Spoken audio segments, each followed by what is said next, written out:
Spotless podcast, where cleanliness is always next to podliness.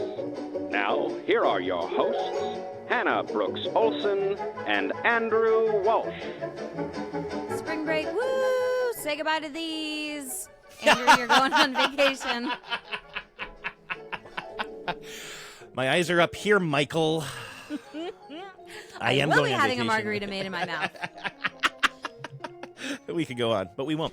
I'm leaving for Hawaii very shortly as we record this. Mm-hmm. As you're hearing this, I'm probably already there.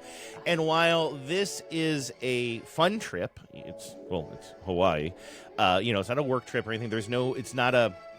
I have no family engagements. I have no responsibilities. It's not for a wedding. It's all just fun, right? But for me, there's always a bit of anxiety about, leaving my basement, of course. Sure. And that sort of manifests in packing my bags. I am an insecure packer because I just feel like I only have so much room. I refuse to check a bag, so I just use like a rolly bag and a carry-on. And a lot of feet talk on this show recently, but unlike you, I have big feet, which means my shoes, any shoes that I am not wearing, take up a huge percentage of my luggage. And so I'm trying to keep things, contained, but that, of course, as a high anxiety fella, I'm always concerned that I'm leaving something behind that I'm going to need. You're trying to anticipate every need you might have on vacation. Mm-hmm.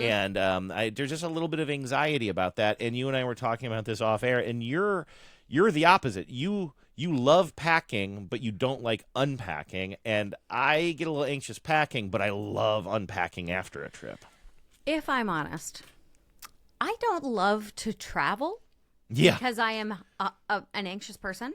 Uh-huh. I am also a person who is prone to misplacing things, which is why I have very tight structures about where things go. And I still, without fail, every single day, at least once a day, I'm wandering around my house trying to remember where I set something down. That surprises me. That really surprises me. Based on like the whole premise of this show, why you and I do this show is because we're so deliberate and everything. But it's interesting you're doing it deliberately because you're fighting your demons. Yes, my ADHD of it all. I am really bad about setting things down. Now, to be fair, if Keith asks me, where's this thing, I probably can tell him precisely where it is in the house if it's in an unusual spot because I saw it, remembered it, and was like, hang on to that.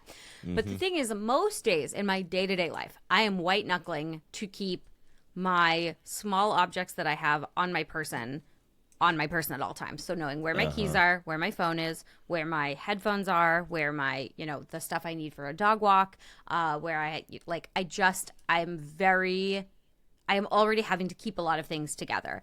And there are some things that their designated place is with me, which makes it hard to keep track of them at times. Again, my like Apple headphones that I take for dog walking or I wear around the house. And the combination of having to have things charged and all in one place and know where they are is already like a little bit of a mental stress for me, just to know. And can we also throw one other thing in here as far as keeping things on your person? It is different for women in a lot of cases too, depending on what you do wear or whatever. Like I literally always have keys in my left-hand pocket, phone in my right-hand pocket, wallet. Yes, I'm old. I still carry a wallet in my back left pocket. And I will always tap them throughout the day, and if I have other things that I just know where all the pockets go. But a lot of women's clothing might not have the same pockets or any pockets. So then you got to bring a bag.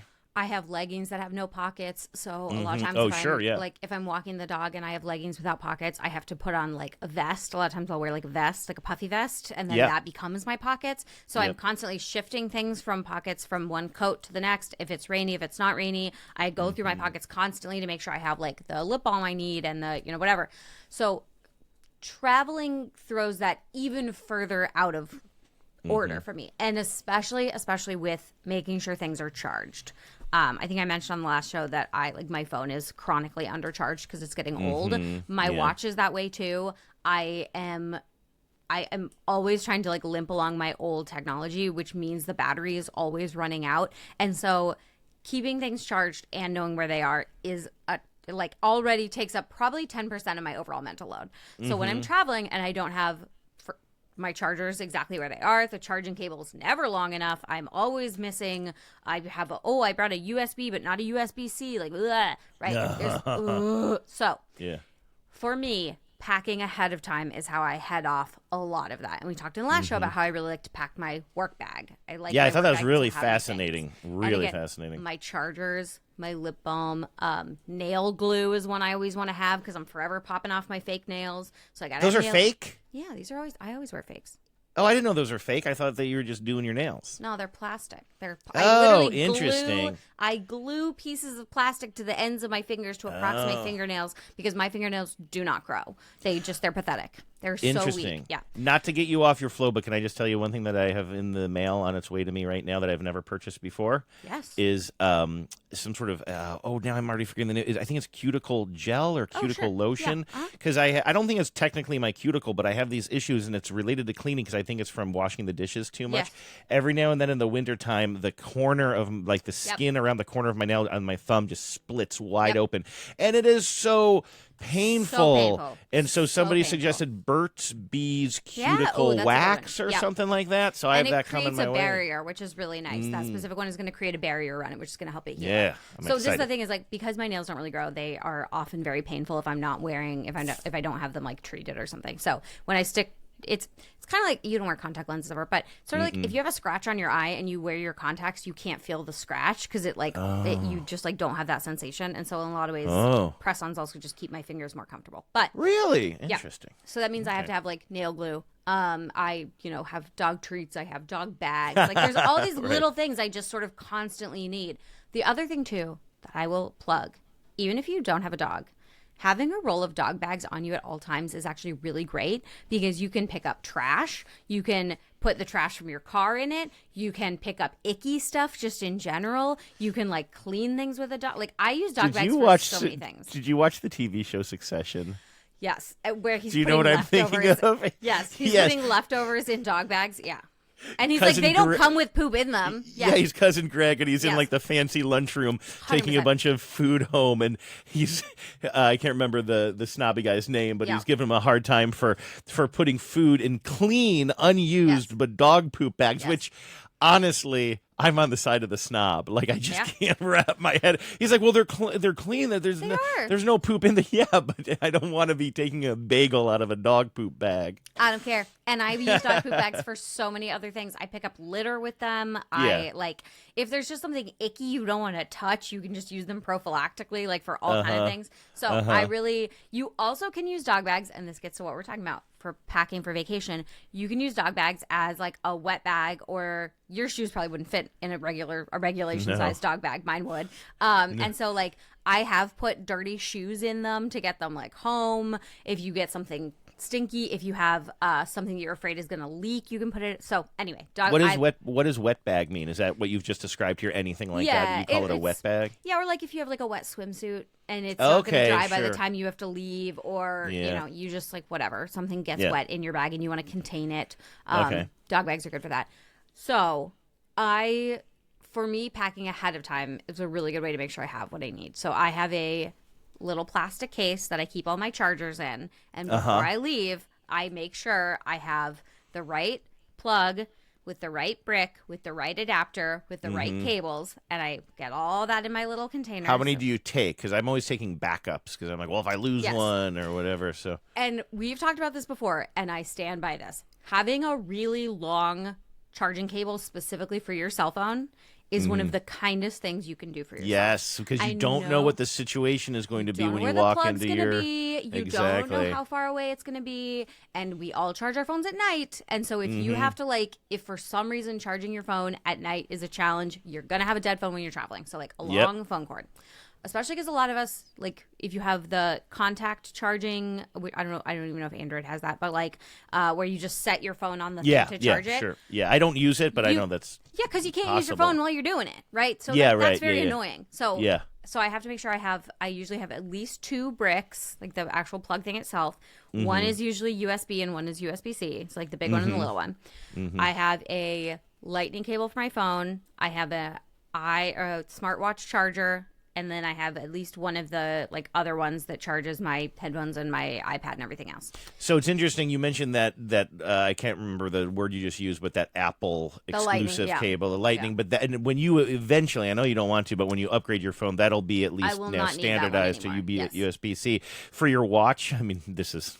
Sorry, everybody. Now this is just me like cable talk, geeking out. Yeah, this is for me. This is on me for bringing up cables. I should have known what I did. Don't talk to a cable fetishist about True, cable. I know. What is your watch? You have a smart watch. What kind of cable is that? Is that USB-C or is that? So it has a little. So I have this guy lives next to my computer. It has a little round like a disc, and that's what it attaches to. It doesn't actually plug into anything. It only contact charges. It's okay, so you have to set it. that. Yeah, set it. Okay. So it has its own charger that you need to have. So when you go on vacation, you're not taking that big clunky thing you just held up. No, I take a cable that has the little round boy. A little round contact. Okay, yes. Charger. Okay, that's interesting. So that's your all your charging stuff. That's really important, and you might even because you have to think about I want the long cord for when I'm at the Airbnb or hotel or wherever you're staying, but then also on the airplane you probably want a shorter one because those long cords are a pain on the airplane. I do almost always double up where I have my container, my plastic container, which by the way, I think I had like a travel face wash set that came in this, and I repurposed it for cables. Nice. Okay. So a lot of my things that I pack in are just smaller containers that I've repurposed from something else. I use when you buy new eyeglasses, and you get a new like clamshell case. Yep. I will use those for a lot of different cleaning things or like personal items in my packing. That's good. I like that. And you can label them if you want to. Like I have one that has a Sharpie label on it. That just has things I would have to take into a shower with me sometimes, right? So it's like I have my little shampoo and my little conditioner, and I will put those in like a glasses case.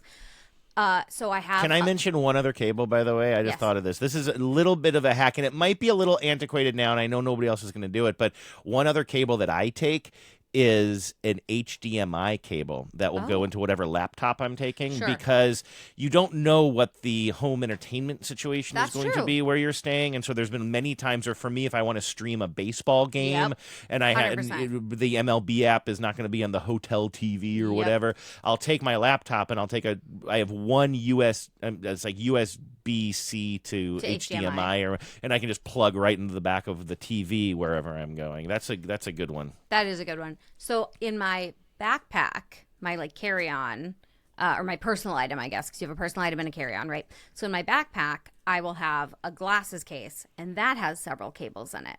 And on the times when I don't pack these ahead of time, something's getting forgotten. Like this is all things I have learned over time, right? Yeah. And so in my backpack, I will have at least probably one of each, a Lightning and a USB-C cable. For like the plane or for the airport, so I don't have to go into all my other cables. Yeah. My other all the time to go cables box, I don't touch. It just has my to go cable. I just have bought backups of everything, and it just lives in my suitcase. So I will check it before I go, but it's always packed. So that's like how I manage those things. And I do the same thing with like my personal care items. I go through and make sure I have like one of everything. I often will save samples. If I get samples from Ulta or whatever of personal care items, I will put those in my my travel cosmetics bag. So I don't have to buy tiny items. I just have them in sample size, and that's a great way to use them up. And then the other thing I do, so you're logged into the Instagram now. If I send you an Instagram post, can you look at it? Yeah, sure. Okay. I'm about to send you something that changed my life as a child. I will share this on our Instagram. Okay. So I'm going to send you. This is an American Girl magazine circa 1997. So I'm 10 years old when this comes out, okay? I need you to go to, if it's not already there, the 6th slide.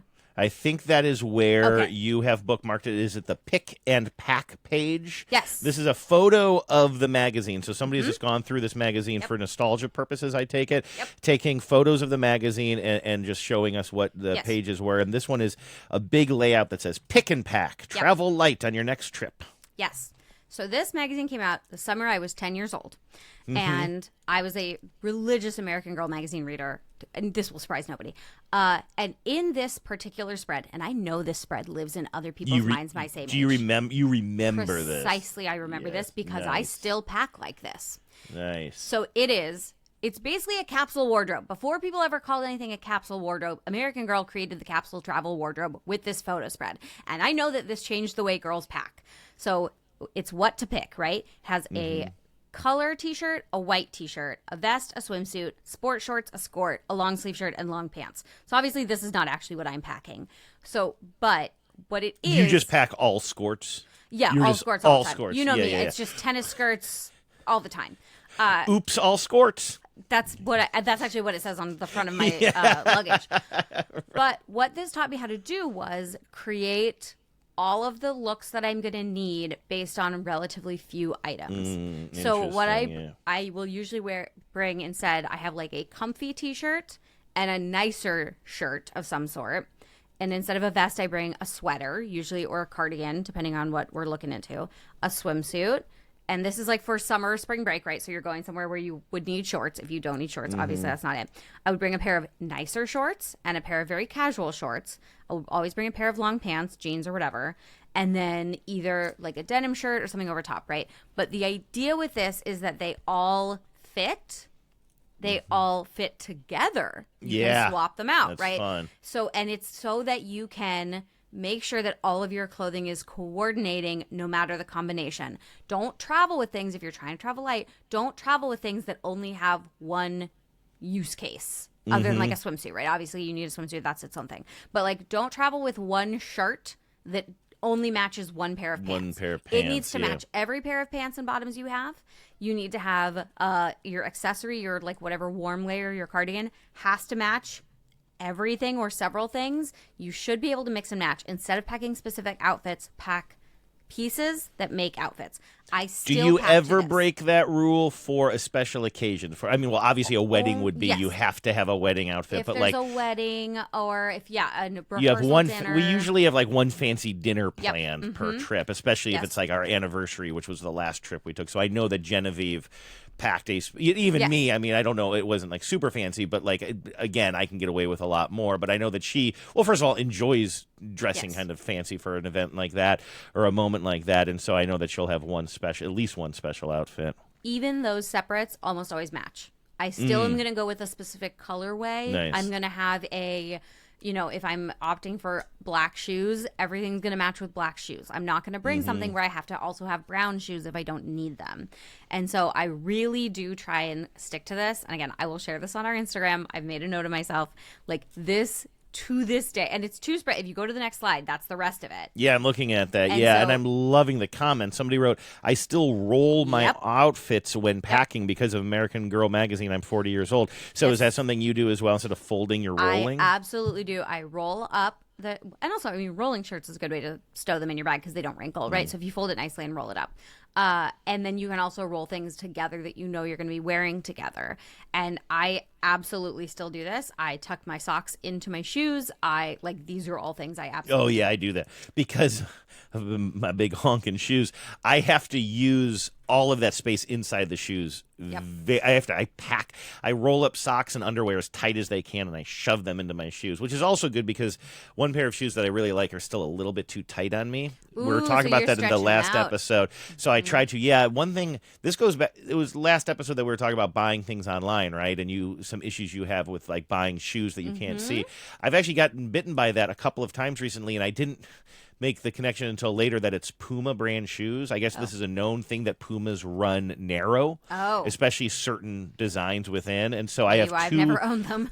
I have two pairs of Puma shoes that I love that I think are just like really sweet looking, but I put them on and I know there's an expiration date as to like how long I can wear those shoes. So I try to stretch them out as much as possible when I'm packing. Was going to say also wear them around your house with two pairs of socks on. Yeah, I know a lot of people say that. That's the way to do it. You put two pairs of socks on and you wear them around.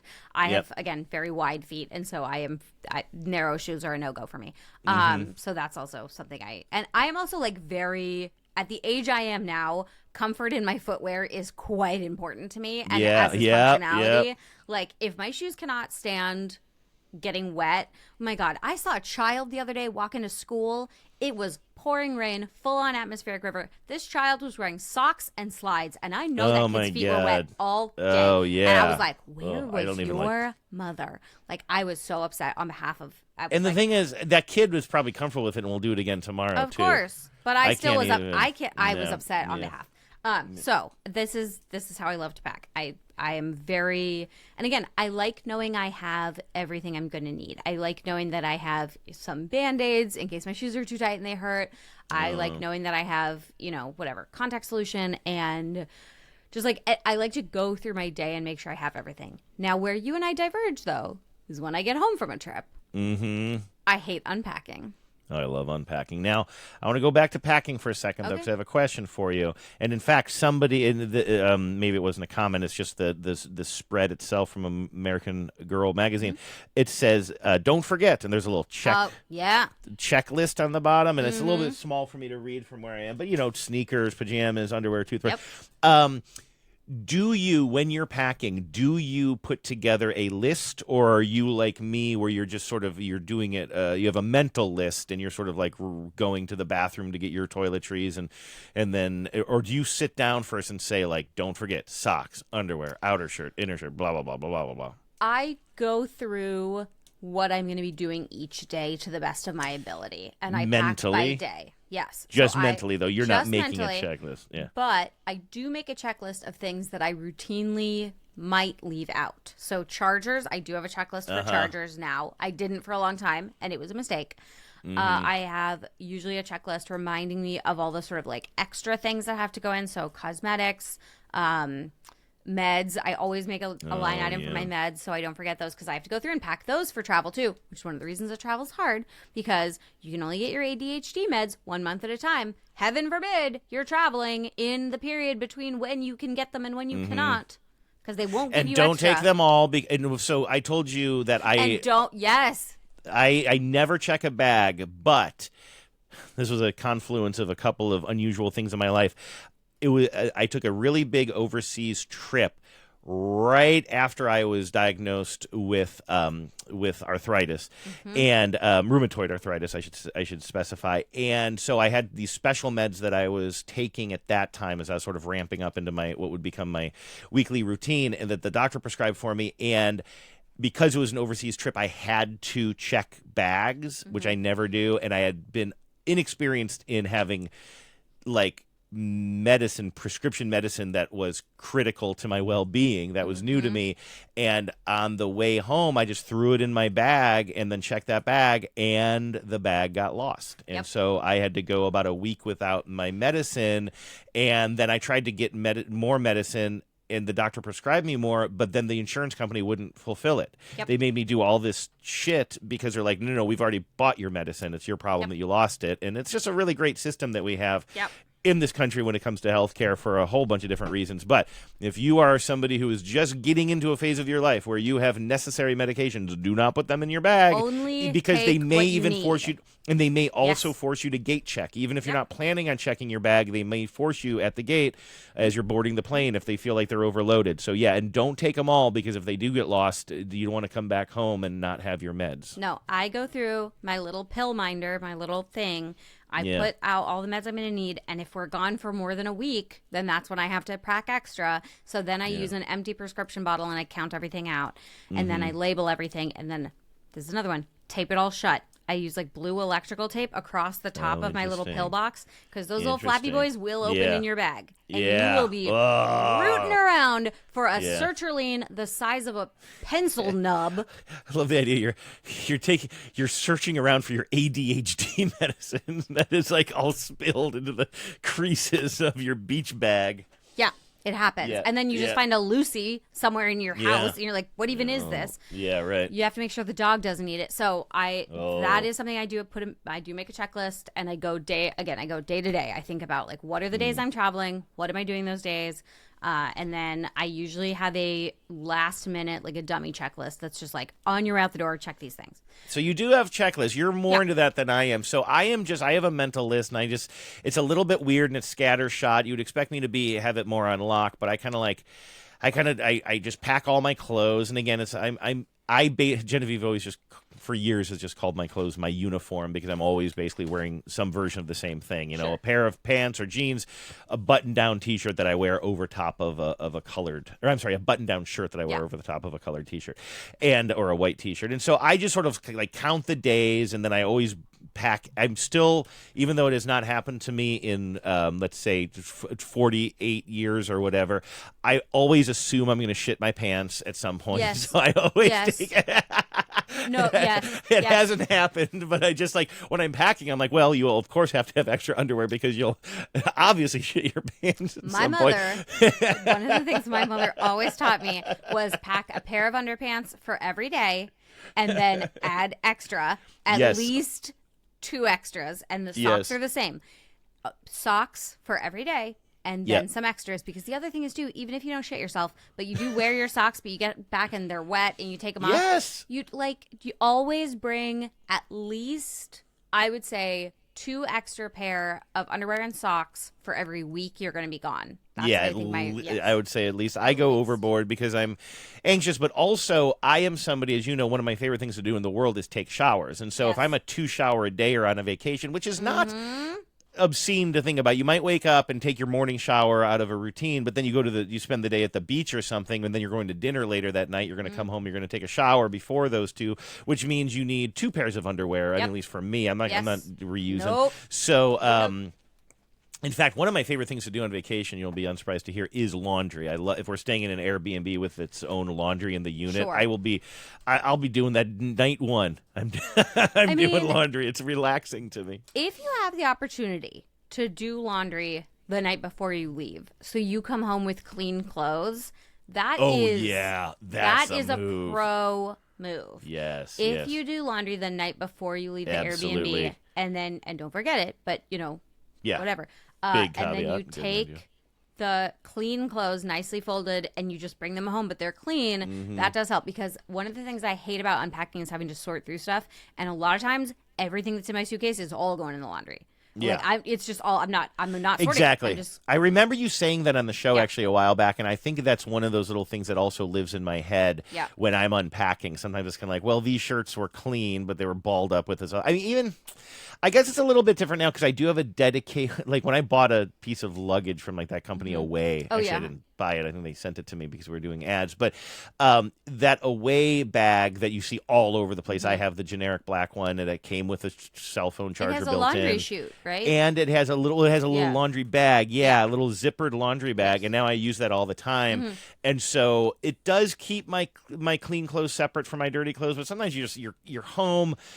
For me, I throw my big shell, my hard shelled luggage wheelie bag, as I call it, rolly bag, onto my couch. I turn on the TV. I mean, I love it. First of all, I love being home. Even on a trip like this, which is a vacation, I'm always so glad to be home. I can see my cat again. I can and so it's a whole thing. So I maybe eat a gummy, turn on Columbo, open up my bag, and just spend the evening kind of putting everything back and then moving on, slowly getting back into my home life. And I love my home life. So and so coming home and doing laundry is actually kind of part of that relaxing routine for me. And I also have a laundry bag that travels in my luggage. It lives in my luggage, and that's where the dirty laundry goes. Mm-hmm.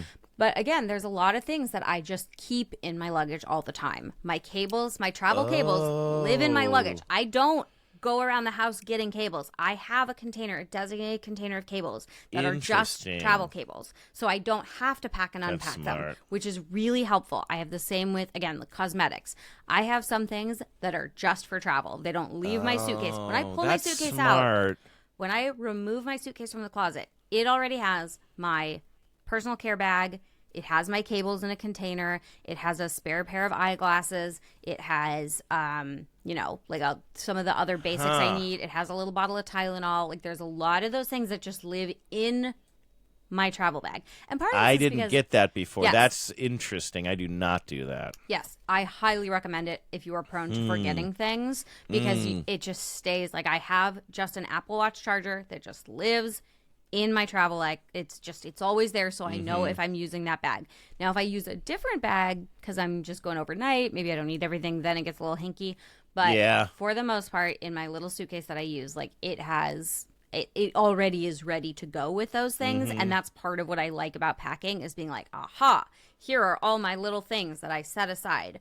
Because, and that also does reduce the unpacking, which I like. Yeah. And it reduces the number of things I lose because I'm not bringing home cables out and about with me. My home cables are still there. I get home and I can plug my phone into my cable next to the bed because it's the same one that's always there.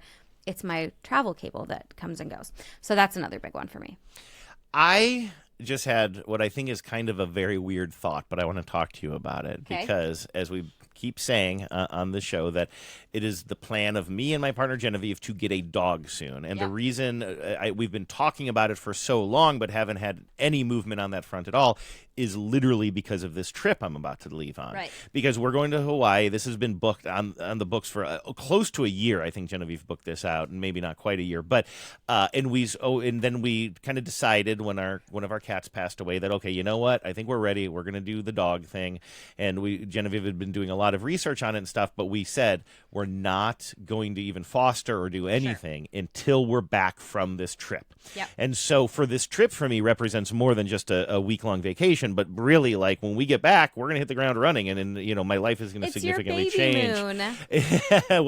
I've never even heard of that before. It's when people who are pregnant go on like a little, like if you're expecting, people will go on like That's a so second funny. honeymoon basically before the first kid is born, and it's your last chance to travel before you have a kid. That's smart. I hate the term, but it's smart. I hate the term, and I've never understood because why in God's green earth would you want to travel while being pregnant? But that's unless me. you're maybe early. That's just me. Yeah, and people usually do it pretty late. It's like a last. Really? It's like a bachelor party for your non-child having life, as I understand it. Which to me, I'm like, so you can't drink. So no, yeah, I'm right, good. right. Well, there's that, and you and I in our relationship with, or our individual feelings about not having kids are very similar. We didn't want that for our own lifestyle because of our, many reasons. Yeah, many reasons. Yeah. But having said all of that, I guess it is very similar to that. When we come back, we're going to first engage in this process of getting a dog and then eventually have a dog. So I am sort of thinking like, real sort of the new phase of our life will begin after this, which is kind of interesting. But the thought that I just had was, I've been an owner of cats my whole life, never a dog. So this is going to be very new to me. And I had a thought that made me feel sad for a second. One of my favorite things about coming home is seeing my cat, or at times cats that I've missed, right? I look forward to that so much. We have Bingo now. I look forward to whenever Eve and I, even when we're on vacation, we're always just talking, what do you think Bingo's doing? We're a little obsessed with our cat. We love the guy. And so a dog, I'm assuming if we were to go on a week-long vacation, chances are the dog is going somewhere else to stay, right? Unless you have a dog sitter who comes and stays in your house. Stays in the house. Is that what you do? Most of the time, yes, and have done for many, many years. Because with my little dog I had for a long time, he would go stay with other people sometimes. Sometimes my friends would watch him because he was pretty easy. But family too, right? Didn't your family? Well, they lived further. No. The problem is that if they're not close, you have to drive. Yeah, although I did when Keith and I went to Scotland, we drove my dog down to my sister's I remember house, that. Yeah, and then we flew out of Portland. We came all the way down from Seattle, just because it was going to be a while, and we wanted him to be somewhere comfortable. But there was also a time where my sister came and stayed in my apartment and watched my dog for me while I was out of town. That's nice. Because what I don't know if you're picking up on what thought I just had was, if you're boarding your pet somewhere, or even if they just have to go live with family or friends somewhere else. But if you're getting home, well, that's a more practical question. That's more on topic. I'm just being a loon here, but I'm thinking about that they're coming not home when you get home. If I'm coming home late, if it's like a late night flight, you have to spend that first night still without your pooch. Yep. And that is already. I don't even have a dog yet. And that's I don't even know who my dog is going to be. But I'm already pre-sad that I will someday get home from a trip and I won't have my doggy waiting for me. This is the thing. So this is when our little dog died. One of the worst things was coming home and he wasn't there when I would have a long day and I would come home and there was nothing. There was just my idiot adult human partner to greet me when I got home. Right, there is nothing better than just coming home just from a day. When I'm gone for a few hours at the office, Lola treats me like I'm coming back from war. That's the best. This is also, so, I mean, Lola's a special case because she won't walk with anybody and she's very particular. So she is, I mean, I've never boarded a dog. I know a lot of people do it and it's fine and it works out great for them. I've never done it. I don't, it makes me uncomfortable. I don't like it. That's a personal choice for me. Yeah. But also, if I were to board this dog specifically, I think she would just cease to exist. Yeah. I think she would just become catatonic.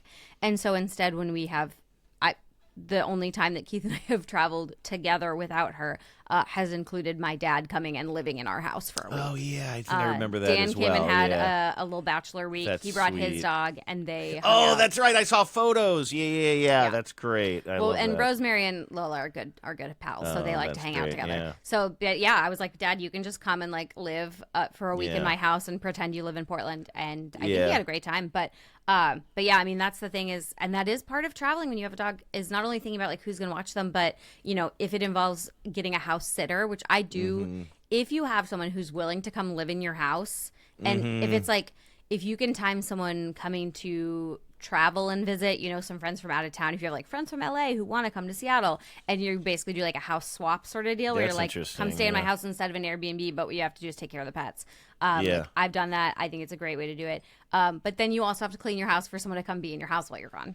Right. Thing. Yeah. That's a really good point. Yeah, because we have somebody who's going to be coming in and looking after Bingo, our cat, but it's a cat, so she doesn't have to live here. She's a friend, but we're also hiring her. Right. And she's actually, I think she used to work as a vet tech too, and she loves animals and everything. And she's a good friend of ours. But even already, she's not staying here. But I know that she's looking forward to like kind of spending some. We saw her last night. And she's talking about how she's looking forward to. She's already got her book picked out. She's reading a romantasy novel. She's gonna come and spend some time with Bingo and sit on the couch or whatever. So I'm already like sort of thinking like I want to make this home a pleasant experience for her when she's here, and she's not even staying here, but she'll be here a couple of times a day, and so that's something you want to think about too. Yeah, for sure.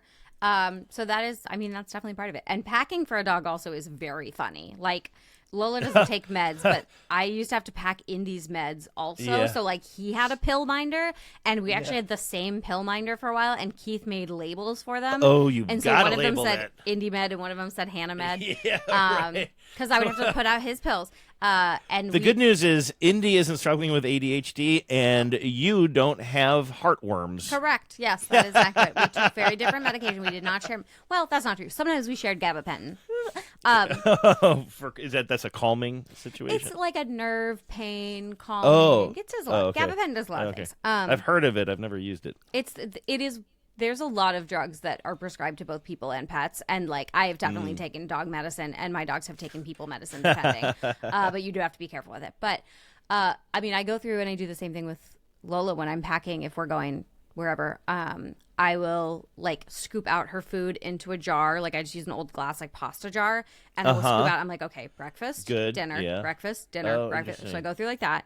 I do the same thing with her, like tooth treats that she gets. I go through and I'm like, okay, this many mornings will be there. Put those in a little Ziploc or whatever. And so you do the same thing. Interesting. Now you were measuring out the food, but are you transporting it as individual? No, I just put it all in one big jar. You're that just I measuring know is it going to out. be Yeah. enough. Okay. Good. You're not like you're not meal planning.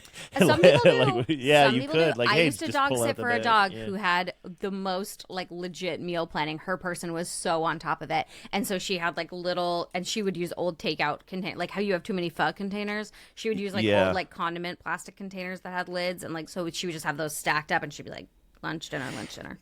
Hannah, can we talk about these pho containers for a second? You mentioned that I have a pho containers, or in all kinds of soup. Like I think most people know if you've ever gotten takeout soup, what we're talking about. They come in about 3 different sizes, but you have the taller ones and then the mid-sized ones. And I had so many of those, and I use them for a lot of things, just like all kinds of leftovers. Put them in the fridge, but a big use of them for me is when I maybe once or twice a year when I make a big pot of stock of like turkey or chicken stock that I'm going to put in my freezer for use throughout the year. I would fill those things up because you don't want to take your stock and freeze it in too big of quantities because then it becomes very unuseful to you, so those things are perfect. I mean, they're made for that, right? But the thing is, I'm starting to realize I still have a lot right now, and I still have a lot of lids, but they are getting pretty old, and plastic breaks down after a while, and I'm not refreshing them the way I used to, because a big part of that was pandemic eating. Yeah. A huge part of that was going across the street to the pho place where we used to live and bringing back literally lunch and dinner sometimes. And I was eating so much soup at that time. It is much rarer for me to bring takeout soup home. It's not never, but I was looking at that the other day because whatever, it doesn't matter. Like I use some of them for some supplies at this volunteer thing I do, but then some of them got thrown in the wrong bin, and I was like, oh, I got to use more of my own soup containers. And I had this moment of bitterness because I was kind of like, oh no, like I'm seeing the end of this stack. You never thought and like you'd see I don't the even day. know. No, and then I'm like, I literally had the thought, well, I guess I got to start buying more soup and bringing it home, which is a really dumb way to do it. You would think, well, then just find where you can get a supply of these things. But the thing is, I don't want to go to like the chef store or whatever and buy a huge box of them. I don't need that many. So I need to start thinking creatively about the next time I make stock, what I'm going to be using for my soup containers. Glass, because you can't put glass in the freezer. Because I store goddamn near everything in just like old pasta jars or whatever. Like interesting. I use old jars for everything. Yeah, I store this needs to be a plastic. Everything in old jars. Like I literally have. I have to do this very quietly because she's sleeping. But like, oh no, like these treat Lola's like TREITS little snicky snacks for when. Why am I spelling it? She can't hear me. Maybe Bingo can. You don't know. She's passed out, but. So like I do everything. So that is a hard one. When I was making my moonshine, I used old, and this is not helpful for you at all, but I would use old yogurt containers, like the big Nancy's yogurt containers, which you don't eat yogurt. Do yogurt. No. And I know Genevieve doesn't eat big yogurt, I don't think. No, Genevieve isn't. I mean, every now and then she'll go through a little yogurt phase, but those don't pile up. Oh, you know what? Well... Yeah, what else? Because I was going to say, somehow most of it's dairy that comes in those containers, which is not... I kind of don't like this because it's a screw-on cap, but are you familiar with Grillo's pickles? Oh, yeah. They kind of come in this plastic jar with a screw-on lid. I wonder how that would do in the freezer when you go to unscrew it. I wonder, you probably have to run it under some hot water, maybe. Yeah, and make sure you really are wiping it off before it goes in. And, of course, the important thing when you're filling these... By the way, I don't know how I just turned this into a conversation about making and freezing stock, but if anybody wants a little tip that I can throw in now, hey, it's spring. Everybody's making stock. This is like such an inappropriate time to be having this conversation, but... you make sure that you remember that it will expand when it freezes. Space. So leave plenty of space, because even those soup containers I have with the clip-on top is that an expression. Yeah, leave room for Jesus. Yeah, it's what you get told at a teen dance if you're dancing too close. Oh, maybe I have. Okay, yeah, maybe I have heard that. Well, it applies to soup as well. Absolutely, leave room for Jesus, because it will expand. And if you have just like the regular soup lids that I have been describing, that will like kind of pop the lid off, and then it's so annoying. So you got to leave maybe an inch and a half, maybe at the top when you're straining and throwing those things into the freezer. But anyway, so it was interesting to kind of look at it. In a certain way, I'm glad, because those things are kind of unsightly, and I had so many of them, and the lids are stacking up, and I have this like leaning tower of lids in my cupboard that is just always kind of creating havoc. So in a certain way, it's kind of fun to start to see that collection decrease a little bit, but also I was like, but what's the next move here? Yeah, no, that's real. I run through that with paper bags with handles, because we use paper bags with handles to collect our cans, because we live in Oregon where we have a can deposit. Oh, okay, so we have at the end of our counter, we just have a paper bag on the floor where we put cans, like beer cans, soda cans, whatever.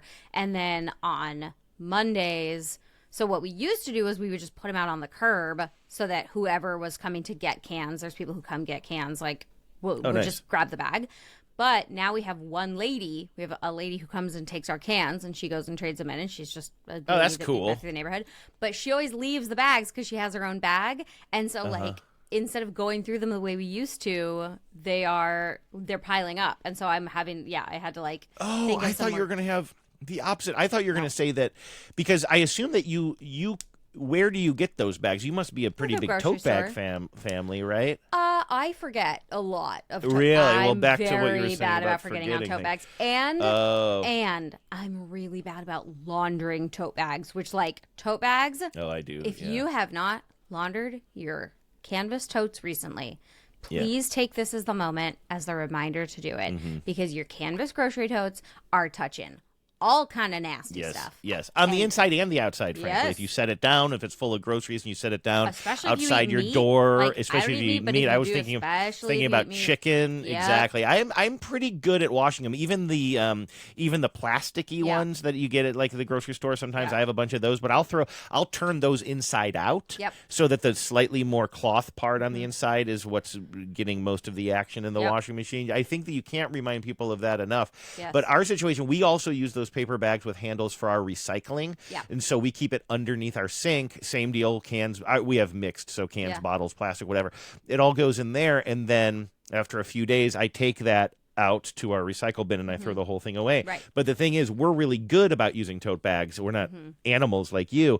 We're really good about using tote bags. So we get to a point where we have to train ourselves. Wait a second, we're out of paper bags at home. Remember, don't take the tote bag in. Or sometimes I take my tote bag in and we have to, as you know, we have to pay in Washington State, I think 5 cents a bag.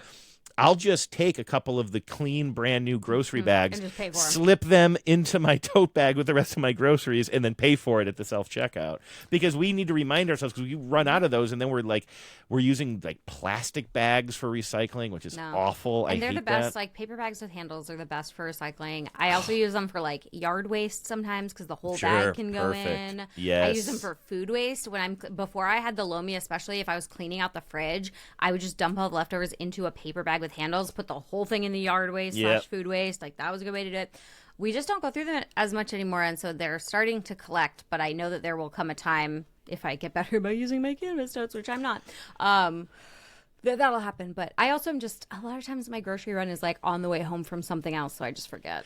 But that's the thing. I just keep tons of tote bags in the car. And then when I bring my groceries in, what I do is I hang them on the doorknob to go in so that when I'm going outside to the car the next time, I just grab the bags and I put them in. Now, listen, we're going a little bit longer than planned, so we should move on here. I want to go back to the idea of travel here for a minute. So, because I mentioned this in the last show, we got a great voice memo from someone who you were talking with on Instagram. Can you actually set this up, and then we'll just play it? It's kind of a long, it's like a 3-minute message that I find really interesting, but can you sort of explain how this came to be? Yes. So I got a message from listener Catherine, who is en route to go, I think, on an annual sort of trip that they go on in a van. She has 4 children, and it's a pretty long drive. I believe she said they're going through Canada, I want to say, but she said it's about the same distance as Seattle to North Dakota. So it's it's a haul. Yeah. And I was just asked, she was like, oh, I'm preparing the van, I'm getting it set up. And because I love getting things set up in anticipation of remaining tidy and organized, I was like, what is that like? What is the process like? And so she sent us a voice note on Instagram. And by the way she did it was she did a voice call on Instagram, but then just recorded a voice mail, basically. And I didn't even know you could do that. I accidentally called a listener on Instagram one time. I was taking out the garbage, and I didn't even know you could do this. Oh, dude. And the phone was in my pocket. I think I was listening to a baseball game, and then in the middle of the baseball game, suddenly somebody said, hello. And I think it was a video call, and I pulled it out, and it was the work account, and it was it was a TBTL listener, and she's like, Andrew, I saw that TBTL was calling. I felt I should pick up, and I was like, oh, hello, and I think I was a tiny bit stoned, but it's okay. And I was like, oh, hey, and I was super, super awkward, and then got off the phone. Listen, I think almost everybody has. I am so afraid of doing that kind of thing because I will often be watching videos on Instagram, and then I'll put my phone in my pocket for a second, just I don't know, because the dog takes a shit or something. And in that time, it's oh, you shared this post to 87 people. And I'm like, oh, no, what are we doing? Yeah. We need to, this is a problem. But, so you can do that. So Catherine left us a voice note about how to prepare. Because I was also how do you have 4 people in a van for that? That's wild. Yeah. And it's a van, and I'll let Catherine set it up, but it's also a van that is just used a lot. Yes. They are it is a vehicle that they, and I was like, how?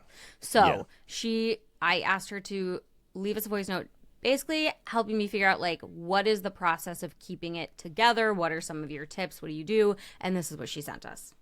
Hello, this is Catherine from Manitoba, previously Australia, obviously. I sent Hannah on the Spotless Instagram a picture of my van. We have 4 children that are 8, 5, 2, and 10 months old. And my van is our hub because we're doing everything all the time, everywhere. All the things. 3 different school runs in a day, plus doctors and everything else, and groceries, and, you know, we're a 1-car family. And we have a road trip coming up in June where we're going from Manitoba to British Columbia. And it is about 18 hours each way. It's the equivalent of going from, like, North Dakota to Seattle. It's gonna be a long one. So we're preparing the van.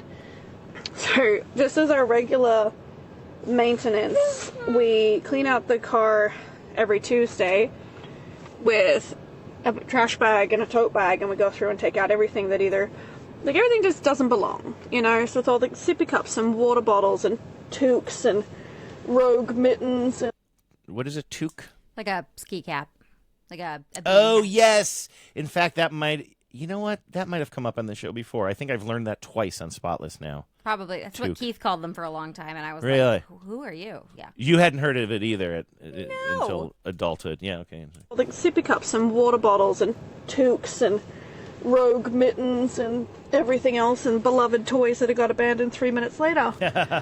And then it sounds neurotic, but I do it for a purpose. So our trash cans go out on Wednesdays. So on Tuesdays, we empty the van. Wednesdays is double stamp day at the car wash. So I wash it every Wednesday. And then I go through and vacuum it out every Wednesday as well. It is a lot. But part of preparing for road tripping with 4 children is, on top of all of this regular cleaning, we have to get out the storage container thing, teardrop, whatever, that goes on top of the van for 4 kids worth of traveling gear. And then I need to fill our stow and goes with all the things we need in case we have to pull over, like all the extra diapers and wipes and spare clothes and blankets and things like that. And then we've got to we always pack a tote bag in the van with some empty ice cream pails and trash bags and a roll of paper towel and wet wipes and things like that, just in case somebody throws up going through the mountains or something. And it seems crazy to everybody, but it is March and I am packing for June. So yeah, I just figured I'd share if anybody else with children in one vehicle feels like they're going crazy trying to keep up with it. It's not you, it's a thing. It's a lot, and it takes a lot of maintenance. All right, hold on 1 second, Hannah. I want to go ask Genevieve if she changed her mind. Maybe we should have kids. Sounds fun. I mean, this is the other reason I wanted to play this voicemail, is because both you and I do not have children. And so, like, yeah. I know that our cleaning experiences are very different from people who have children. Yes. And so, like, I do want to recognize that is a part of all of this. Yes, that's so much work. She's planning for accidental upchucking, you know, like, but also it sounds like Catherine, though, is very, very much, I mean, it sounds like she's a very routinized and organized person, which very I love. on it. I love this. I mean, the idea of bringing, you know, paper towels, wipes, whatever. She also said ice cream tubs, and I assume she means those big plastic ones. Yeah, I'm thinking that are that like too. that you have like at, maybe like, an ice cream party. sherbet would even come in or something like Yes. that. They're resealable, but they're not the cardboard kind. And sometimes they have a handle, and I like that's a great. Oh, yes, I'm sorry, like a little bucket. Yeah, yes. it's like a little bucket. Okay. With yes. a snappy lid.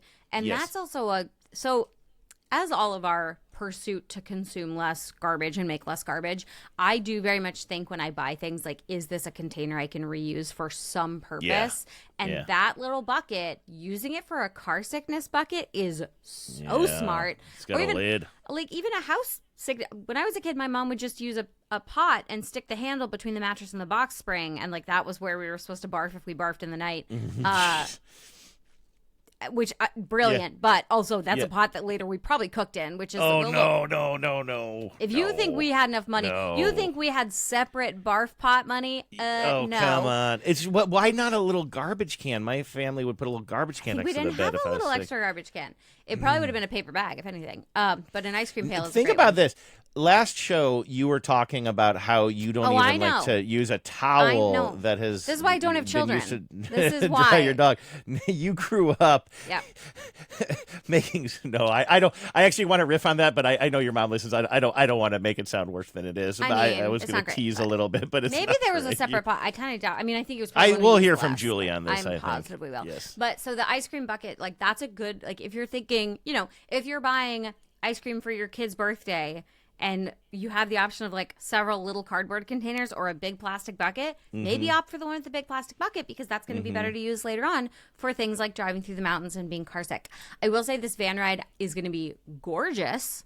I mean, parts of it are going to be very dull. I think there's a lot of like big flatlands in Alberta that are not really much to look at, but going through the mountains I think will be very pretty, which is fun.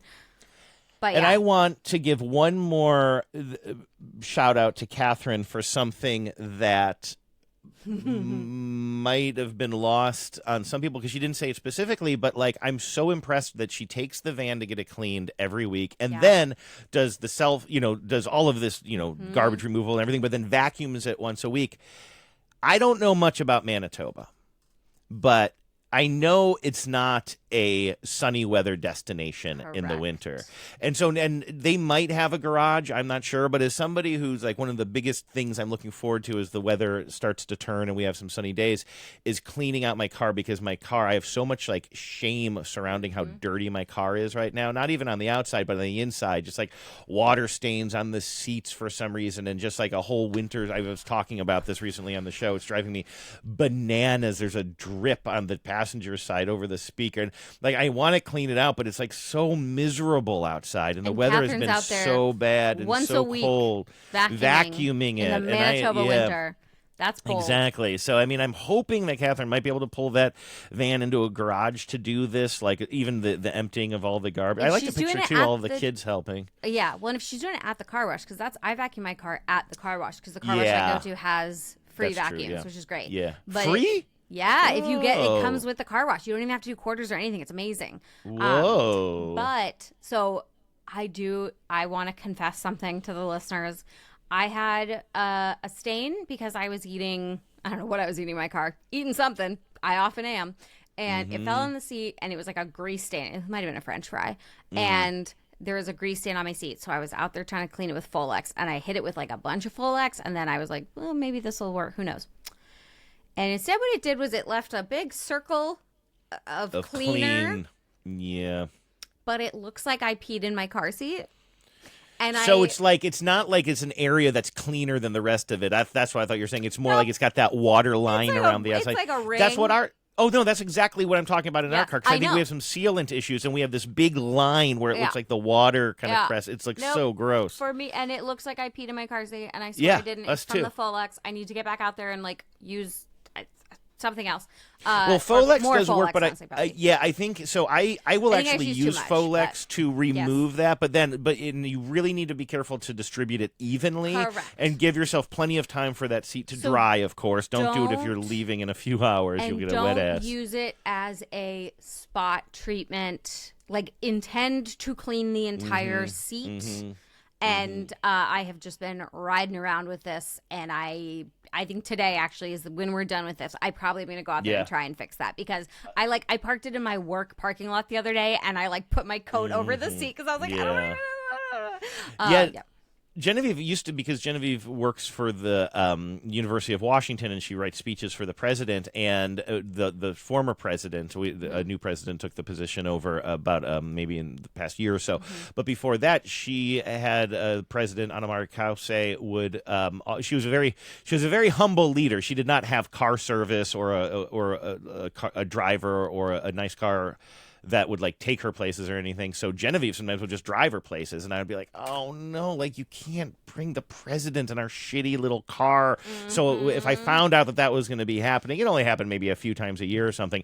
Genevieve would be like, oh, it's fine. It's not Amari. She's like super chill about this stuff. I'm like, well, I'm not. So like I would like have I would have to like clean the car. I would make sure to detail it before these events, but I also, like I just said, I would also have to do it like a day in advance because I was also really, really scared that I'd start cleaning something and then maybe use too much cleaner. And then if it didn't dry out the next day, then the president has to go to some function with a wet butt or whatever. Yeah. So I was always like very careful of that. That doesn't happen anymore.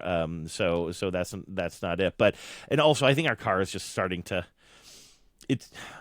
Hannah, we bought this car. It's a 2017. Would you like to guess how many miles are on it? Oh my God, how many? Oh, because you're also a one-car household. You just have the one. We're a one-car household, but we're also a very big public transportation and walking household. 35,000 miles. We've had the car for going on 10 years, and we took a road trip to the Grand Canyon and back about 5 years ago or something. Oh man, my little Honda has got some miles on it. Yeah, I believe it. We don't drive hardly anywhere. Oh, God. I like drive maybe like 2 miles every Sunday to my maybe that's like 4 miles every Sunday to my pop-up and back, and dude, I don't know, here and there all the time. Yeah, man, I've covered every mile of I-5. But yeah, so anyway. Catherine, good for you. And I also want to tell other listeners, vacuuming out your car with 4 kids, if that's not happening for you once a week, do not feel bad. No, Catherine, don't feel bad. But I love Catherine's. Yeah, and exactly. That is a lot. So good job. And also, if other people are feeling like, oh, I should be vacuuming out my car once a week, I don't have children and I don't do that. So. Yeah. And also just get Catherine to do it for you. If you're in Manitoba, just pull up to the car wash. I heard it's double punch day. Yeah, exactly. What was it? Double points day or something? Yeah, double punch day? Yeah, I love that. I mean, that's the wise way to live. I love that. That has really inspired me. I don't know if you can tell, but I keep on like leaning to look out the window to see like, is it sunny enough for me to go take care of my own car? It's nice out right now. I'm going to go out there. Yeah, it's not quite as nice where I am, but we're getting there. I cannot wait. In fact, when I'm back from vacation and we get back into the regular swing of things on Spotless, it's probably time to start playing the old spring cleaning song, because that's like our Super Bowl, basically. Yes. Spring cleaning season. That's when people turn to us. So, all right. Thanks, everybody. We would love to hear from you guys. You can get at us a whole bunch of different ways. And here is a fellow who is going to tell you how to do that. You've been listening to the Spotless Podcast. If you have a question for Hannah and Andrew or some cleaning advice, call the Spotline at 508-HOW-WASH. That's 508-469-9274. You can also email them at spotlesspod@gmail.com. We'll be back soon. But until then, always remember, life is messy, but it doesn't have to be.